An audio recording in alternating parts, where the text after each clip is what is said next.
Hello， 大家好，我係宜家楊師奶。秋天到啦，10月份好多節目。溫哥華嘅物價越嚟越貴，想揾啲免費嘅節日活動真係唔易。究竟今次去邊度？我哋一齊去片睇下啦。今次又係入去 Lenny， 首先去呢度依圖，試下呢間連鎖 pizza 餐廳。由於係平日去，所以真係好似包場咁。一齊入去參觀下呢間型格餐廳。店內嘅裝修係土耳其風格，環境舒適，皮梳化同凳都坐得好舒服，走復古風格，影相打卡一流。好窩心，喺餐廳嘅小角落設有一個小朋友玩樂區，所以都好適合家庭聚餐。環境同氣氛都好高分。Pizza 採用石爐火，即叫即烤製，批底唔算薄，不過我就幾中意呢種批邊，新鮮熱辣，仲有啲脆㗎。Meat spot 有5款風乾肉，配芝麻菜同意大利硬芝士。我覺得最好食嘅係右下角風乾牛肉，辣辣地好惹味。Pasta 有3種選擇，我哋揀咗闊條麵，可惜闊條麵唔夠彈牙，自家製肉丸夠鬆軟，番茄醬夠鮮美。今次只係試咗3樣，除咗闊條麵扣咗少少分之外，其他都唔錯。聽聞星期日係有土耳其早餐，希望下次再嚟試真啲。食飽飽就揸去附近參觀免費節日活動啦。呢間園藝店有幾特別，好難得揾到呢間逢星期1至4係免入場費，要留意星期5、6日同假期係要收費㗎。除咗南瓜園，仲有好特別嘅稻草人節，我哋一齊入去參觀下。秋天好多南瓜園都有特別嘅節目，不過一般都要收費。遊樂設施越多嘅收費越貴，好欣賞呢間園藝店，平日免費入場，歡迎隨緣落座，所籌得嘅款項會捐俾慈善團體。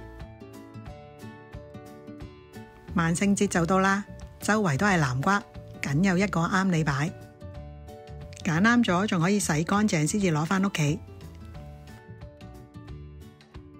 估唔到溫哥華有咁得意嘅稻草人節，我都係第一次參觀咋。由唔同嘅團體贊助，大部分都係卡通人物、童話故事或者萬聖節嘅鬼怪人物。睇下大家認識幾多，我哋一齊入去睇下。我就係俾 Toy Story 吸引嚟參觀。場地雖然唔算大，屬於半露天，但係有遮蓋物可以幫你遮風擋雨，晚太陽都唔怕曬，好適合一家大細嚟參觀。一入去就見到70年代流行樂隊，大家聽過佢啲歌未呢？稻草人整得惟肖惟妙，應該花咗好多心思。小朋友見到一定好興奮，仲有好多打卡位俾你影相，相信假日一定吸引好多人嚟參觀。小熊維尼好似瘦咗啲喎，食鬼遊戲有冇人玩過？呢朵咁大嘅食人花，唔知會唔會嚇親小朋友呢？呢邊有 Simpsons 一家，隔離仲有愛麗絲夢遊仙境。原來史迪仔喺呢邊。